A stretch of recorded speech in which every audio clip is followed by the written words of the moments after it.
3-4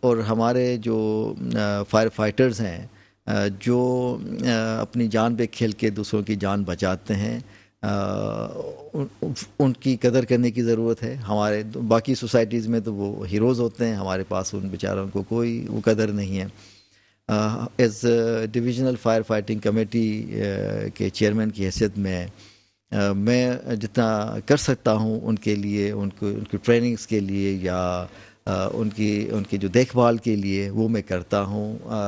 recently ہم نے ان کے لیے یہ کیا تھا کہ ان کے جو شہید ہو گئے تھے لوگ پچھلے کئی عرصے سے، ان کی فیملیز کو بلا کے ان کو سرٹیفکیٹ دینا یا کیش ایوارڈس دینا ریکگنیشن کے لیے، اور تو ہم کیا کر سکتے ہیں. لیکن یہ ہے، اور آپ ریکگنائز کریں گے دوسرے کی سروسز کو، وہ اور زیادہ موٹیویٹ ہو کے بہتر کام کریں گے. اور اس کے علاوہ جیسے آپ نے کہا کہ جو وائلیشنز ہوتی ہیں اس شاپنگ مال بنتے ہیں نیچے، کوئی فائر کا نظام نہیں، گوڈاؤن وہاں بنا دیتے ہیں، سب چیزیں. اب اس کی پراپر انکوائری ہو رہی ہے اس کیس کے اندر. اس کے بعد جو ہے پورے اس ڈویژن میں ہم نے اپنے افسران کو لگایا کہ آپ جا کے چیک کریں کہ اس طرح سے کوئی اور تو وائلیشن نہیں ہے. کچھ وائلیشنز ہم نے ڈیٹیکٹ کی ہیں، کچھ ہم نہیں کر سکے ہوں گے، لہٰذا شہریوں سے درخواست ہے کہ وہ آگے بڑھ کے ہمیں بتائیں اور ہم وہاں پہ جا کے چیک کریں. کچھ لوگوں نے اپنا فائر فائٹنگ ایکوپمنٹ رکھا ہوا ہے، اس میں اللیگل بنا ہوا تھا، گودام جو ہے ویئر ہاؤس بنا ہوا تھا کار پارکنگ والی جگہ پہ، تو وہاں پہ تو کوئی ظاہر سسٹم ہی نہیں تھا. سر 3-4 دن آگ بجھ نہ سکی جی اندر، اس لیے کہ اس میں آئل اتنا زیادہ مقدار میں پڑا ہوا تھا کہ وہ آئل اور ڈفرینٹ وہ اس طرح کی مٹیریل جیسے ڈیوڈرنٹس ہوتے ہیں، پرفیومز ہوتے ہیں، وہ اور زیادہ انفلیمیبل اس کو کنٹینیو مطلب سسٹین کر رہے تھے آگ کو، اور ٹنوں کے حساب سے اس میں کوکنگ آئل پڑا ہوا تھا. اور اس کی وجہ سے ہی ہم نے وہ بلڈنگ خالی کرائی. وہ ابھی تک وہ خالی ہے کیونکہ ہم انتظار کر رہے ہیں کہ ہم پراپر اس کی اسٹرینتھن ہو جائیں. سر ایک بندہ اپنی زندگی میں کراچی میں ایک ہی گھر بڑی مشکل سے لے سکتا ہے، وہ گھر بنانا بڑا مشکل ہے. اگر وہ بھی گھر اگر وہ خالی کرے، جس طرح ہوا شاپنگ مال کے اوپر اتنے گھر بنے ہوئے، اب ان کا فیوچر کیا ہوگا، مستقبل کیا ہوگا؟ یہ بلڈنگ تو الحمدللہ ان شاء اللہ تعالیٰ اسٹرینتھن ہو کے، اور جو ریکمنڈیشنز ہم نے NED کے انجینئرز نے ہم نے دی ہے اس کے حساب سے پھر ہو جائے گا. دے ول کم بیک انشاءاللہ، ان کو یہ دقت نہیں ہوگی. سر کووڈ، ایک دفعہ پھر کووڈ کا مسئلہ، کیونکہ آپ کے DC اسسٹنٹ کمشنر اور کہیں سیل ہوتے ہیں ان سیل ہوتے ہیں، یہ بڑا مسئلہ ہے ہمارا. اور اللہ نے بڑا کرم کیا اور کافی ہمارے پیارے بھی اس دنیا سے چلے گئے اس بیماری سے. یہ بیماری ہے، اس کا احتیاط کرنا چاہیے. اس کے اوپر کیا آپ نے اسٹریٹجی بنائی؟ سندھ میں 100% پاپولیشن ویکسینیٹڈ ہے. Very happy to tell you کہ 100%. اور جو بوسٹر ڈوز ہے تقریباً 35% سے زیادہ آبادی کو اباؤٹ 12 ایئرس وہ لگا ہوا ہے. تو اس لیے یہ جو 6 ویو آج کل چل رہی ہے، اس میں لوگوں کی بیمار ہو جاتے ہیں، اس کو فلو کی طرح بیمار ہو جاتے ہیں، لیکن الحمدللہ کوئی ہاسپٹلائزیشن اس طرح کی نہیں ہے. کراچی میں پازیٹیوٹی ریٹ جو ہے وہ کل 4.84% تھا. کوئی بہت زیادہ وہ الارمنگ نہیں ہے. مطلب زیادہ لوگ ہو رہے ہیں اس پہ شکار، لیکن وہ گھر پہ ہی ہیں، ہاسپٹلائز نہیں ہو رہے. ہمیں احتیاط کرنی چاہیے، جو بار بار کہا جاتا ہے کہ ماسک پہنیں اور ایک دوسرے سے شیک ہینڈ نہ کریں اور تھوڑا سا فاصلہ رکھ کے چلیں، وہ ہمیں کرنا چاہیے. اس سے ہمیں انشاءاللہ تعالیٰ کوئی کب آپ کو بھی تکلیف ہوتی ہوگی کہ ایک تو بے روزگاری ہے، مہنگائی ہے، اور دوسرا جلدی لوگ کاروبار بند کر کے جائیں. دیکھیں کراچی کا ایک ماحول ہے، صبح کو 12 بجے دکان کھولتے ہیں، ایک دفعہ 1 بجے. ان کو بھی کچھ فالو کرنا چاہیے. لوگوں کے مسائل بھی بڑے ہیں، تنگی بھی بڑی ہے، غربت بھی بڑی ہے. یہ ساری چیزیں آپ کے سامنے بھی ہیں. بالکل. یہ آپ ٹائمنگز کے حوالے سے بات کر رہے ہیں، جو کاروبار کا ٹائم ہے. دیکھیں نا، اس وقت پاکستان میں انرجی تھوڑا سا اس میں کمی ہے ہمارے پاس، پورے پاکستان میں. تو یہ جو ٹائمنگز ہیں یہ پورے پاکستان میں امپلیمنٹ ہو رہی ہیں. عید کے دنوں میں وہ ٹائمنگز کو ریلیکس کر دیا گیا تھا، لیکن ہمیں بھی سوچنا چاہیے کہ کیا مجھے 12-1 بجے دکان کھول کے اور پھر رات کو 12 بجے بند کرنی چاہیے، یا صبح 8-9 بجے کھول کے اور پھر شام کو 8-9 بجے بند کر دی دینی چاہیے. تو ہمیں اپنا جو ہمارے جو ایٹیٹیوڈس ہیں، ہمارے جو اوور آل سوسائٹی کا بیہیویئر ہے، اس سے بھی تھوڑا سا نظر ثانی کرنے کی ضرورت ہے. آپ کی ملاقات ہوئی کہ الیکٹرکس کے ساتھ کراچی کے اندر 16 15 گھنٹے لائٹ نہیں ہونا ایک اذیت ہے بہت بڑی. اب وہ کسی کو جواب دیں ہیں بھی صحیح یا نہیں ہے، لائٹ بند کر دیتے ہیں، بل اس سے زیادہ آتا ہے، سب کچھ آتا ہے. کیا کہیں گے؟ کے الیکٹرک کے ساتھ جب یہ لیاری میں کافی گھنٹوں تک مسلسل بارش لوڈ شیڈنگ ہوتی رہی تو لا اینڈ آرڈر کی سچویشن کریٹ ہو گئی، اور میرے حساب سے وہ لوگ بجا تھے اپنے اس ڈیمانڈ میں کہ ہمارا علاقہ کیوں ہر وقت اندھیرے میں رہتا ہے۔ کے الیکٹرک والوں کو میں نے بلایا تھا، ان سے ہماری بات چیت ہوئی۔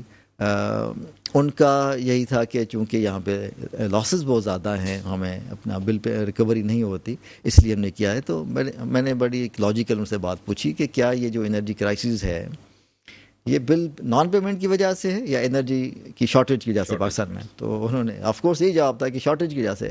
تو شارٹیج، میں نے کہا کہ شارٹیج کی وجہ سے ہے تو پھر صرف 1 یا 2 4 5 علاقے کیوں اس کو شولڈر کریں گے؟ وہ تو پھر پورے شہر کی، پورے پاکستان کی ذمہ داری ہے نا اس کو شولڈر کرنا۔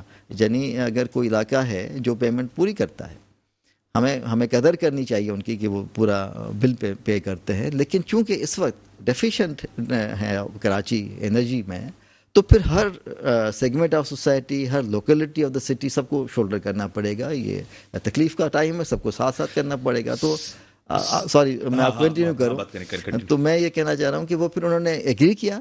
پھر ہم نے دوسرے دن لیاری والوں کو یا جو وہ لوکیلٹیز ہیں برابر میں لیاری کے، ان سب کو ہم نے بلایا اپنے کمشنر آفس میں، ان کو کے الیکٹرک کے ساتھ بٹھایا، اور اس بات پہ سارے متفق ہوئے کہ ہاں اب ٹھیک ہے کہ رات کو وہاں پہ، کیونکہ اب لوگ رات کو بھی اگر نہ سو سکیں تو دوسرے دن اپنا کام کس طرح سے جا کے کریں گے، تو وہ تو ایشو تو ہے۔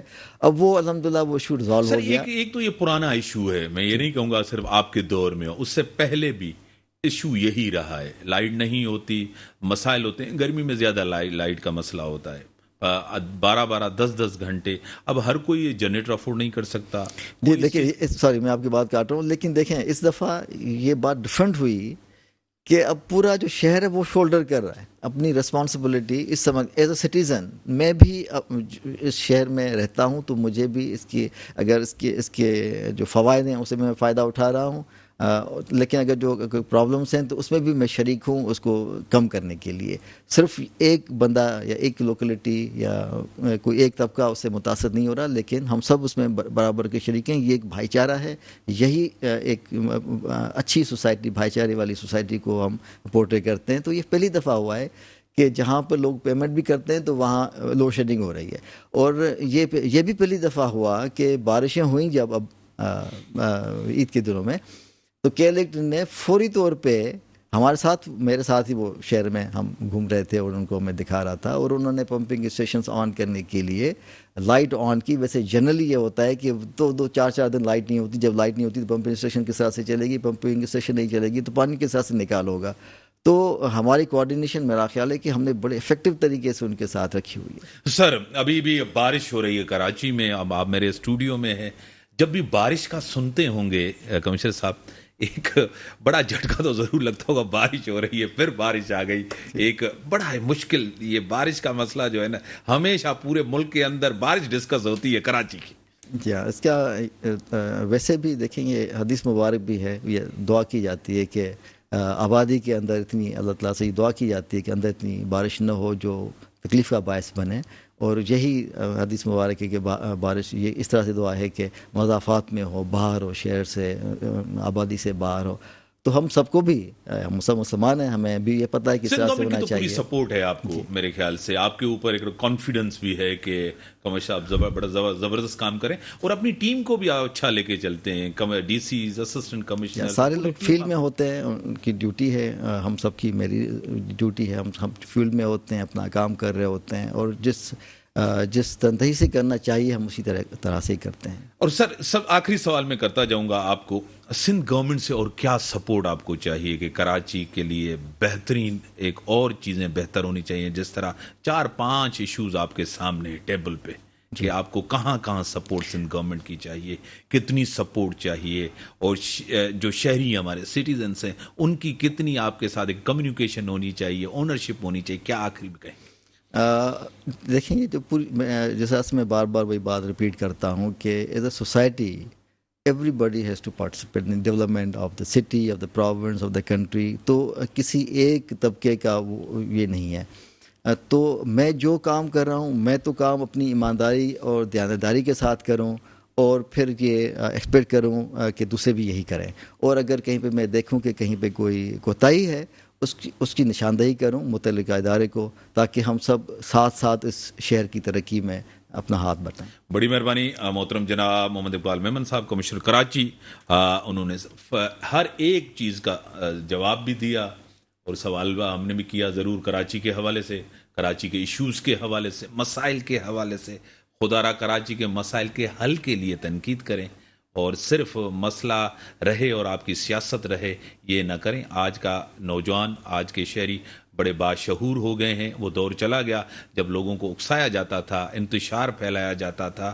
آپ اپنے محلے کا، اپنے گھر والوں کا، اپنے شہر کا خود خیال کریں۔ ہم سب کی ذمہ داری ہے، میری بھی ذمہ داری ہے، آپ کی بھی ذمہ داری ہے، اپنے شہر کا خیال کریں۔ اسی کے ساتھ دیجیے اجازت، اللہ حافظ۔